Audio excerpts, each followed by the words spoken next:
बच्चों, ऑनलाइन कक्षा में आपका स्वागत है। बच्चों, जैसा कि आप जानते हैं, सौरमंडल का पृथ्वी एक ऐसा ग्रह है जो अपने आप में सबसे अनोखा ग्रह है और इसी पर जीवन संभव है, क्योंकि जीवन के लिए अनुकूल जो भी तत्व हमको चाहिए वो सारे तत्व इस पृथ्वी पर उपस्थित हैं, जिसके कारण यहाँ पर जीवन संभव है। जैसा कि आप सभी जानते हैं कि पृथ्वी, जैसा कि आप मॉडल से देख सकते हैं, पृथ्वी गोल है। पृथ्वी का जो ध्रुवों पर वो चपटी है, जबकि बीच वाला भाग थोड़ा उभरा हुआ है। तो ऐसे कंडीशन में पृथ्वी का जो निश्चित आकार होता है उसको हम भू आभ कहते हैं, मतलब उसको हम जियोइड कहते हैं। यदि हम पृथ्वी पर, हम जानते हैं कि 7 महाद्वीप और 5 महासागर हैं, तो 7 महाद्वीप में कई देश स्थित हैं और उन देशों के स्थान की स्थिति यदि हमको पता करना हो तो हम कैसे पता करेंगे? तो उसके लिए वैज्ञानिकों ने या भूगोलवेत्ता ने पृथ्वी पर काल्पनिक रेखाएं मान दी।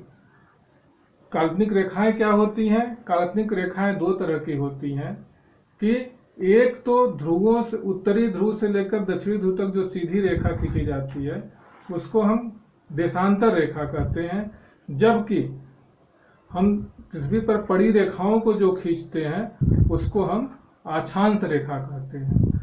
तो देशांतर और अक्षांश रेखाओं के आधार पर हम पृथ्वी में कोई भी स्थान और का स्थिति पता कर लेते हैं कि कौन सा स्थान कहाँ पर स्थित है। तो चूंकि इस ग्लोब में कहीं इस तरह का स्थान नहीं, काल्पनिक रेखाएं नहीं खींची हुई हैं, तो हम इसको मानचित्र के माध्यम से आपको दिखाते हैं।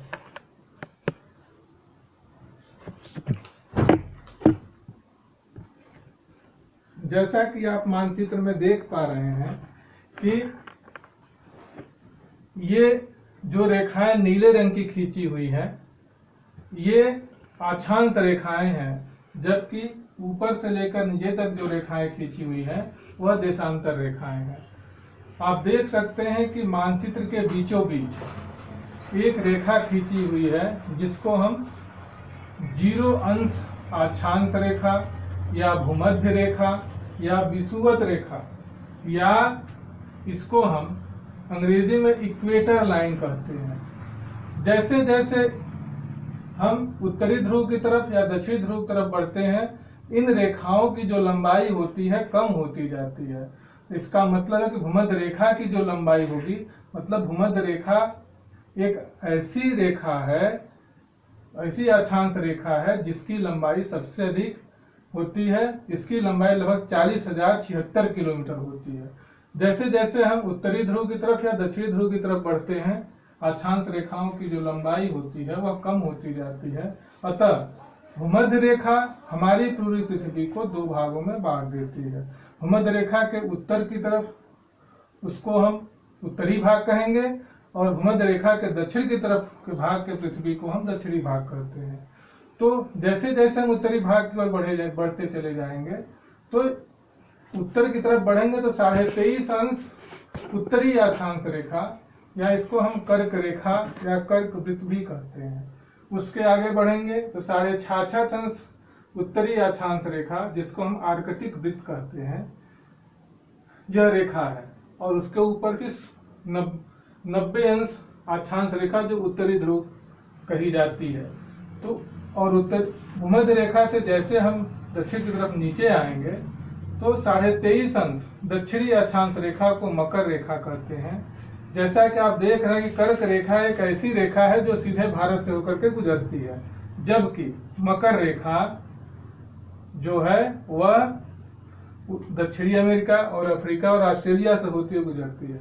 और नीचे जाएं तो 66.5 अंश दक्षिणी अक्षांश रेखा, जिसको हम आर्कटिक वृत्त कहते हैं, यह सबसे नीचे होती है। और उसके बाद 90 अंश दक्षिणी अक्षांश रेखा को हम अंटार्कटिक वृत्त भी बोलते हैं। ठीक है बच्चों, तो ये हमारा अक्षांश रेखाओं की बात हुई। यदि हम देशांतर रेखाओं की बात करें सभी भूगोलवेत्ताओं ने यह तय किया कि समय का निर्धारण कैसे हो। तो लंदन में एक स्थान है जिसका नाम है ग्रीनविच वेधशाला। वहां पर मानक समय को 0 लिया गया और वहां से एक रेखा सीधे उत्तर से पूर्व दक्षिण की तरफ खींची गई, जिसको हम ग्रीनविच रेखा कहते हैं। इसको 0 डिग्री देशांतर रेखा भी कहते हैं। यह पृथ्वी को 2 भागों में बांट देता है, एक भाग पश्चिम दिशा, दूसरा भाग पूर्व दिशा। पश्चिम दिशा में उत्तरी अमेरिका, दक्षिण अमेरिका के कुछ भाग आते हैं, जबकि पूर्व दिशा में एशिया, यूरोप और अफ्रीका, ऑस्ट्रेलिया, ये सब महाद्वीप आते हैं। जैसा कि आप देख पा रहे हैं, हम ग्रीनविच का जो वेधशाला है, जो 0 मानक समय मानते हैं, जैसे जैसे पूरब की तरफ बढ़ते हैं उस समय हमारा बढ़ता जाता है। यदि ग्रीनविच लंदन में अगर 12 बज रहा है, तो यदि हम भारत की बात करें तो भारत में हमारी घड़ी 5.5 घंटा आगे, मतलब 5:30 बजाएगी।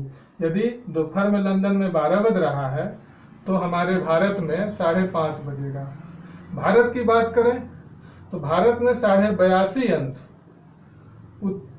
जो पूर्वी देशांतर रेखा है, उससे हम जो इलाहाबाद, जो आज प्रयागराज का जाता है, नैनी से होकर गुजरते, उसी को हम भारत में एक मानक समय माना गया है।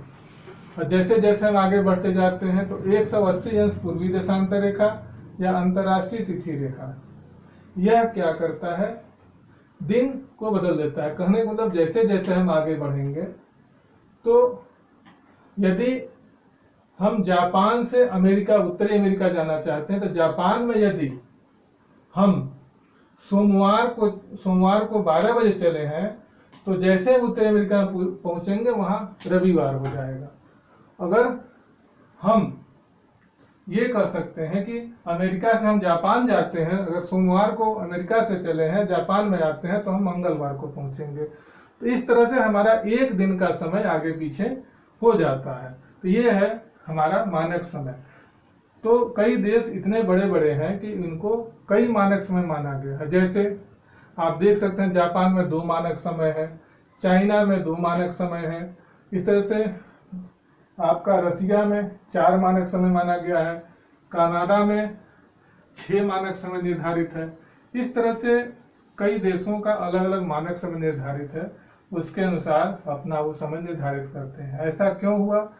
क्योंकि यदि हम ट्रेन से कहीं जा रहे हैं, यदि 5 बजे सुबह निकलते हैं और 13 घंटे बाद यदि हमको कहीं दूसरी जगह पहुंचनी है, यदि मानक समय सही नहीं रहेगा तो हम कंफ्यूज हो जाएंगे, भ्रम की स्थिति बन जाती है।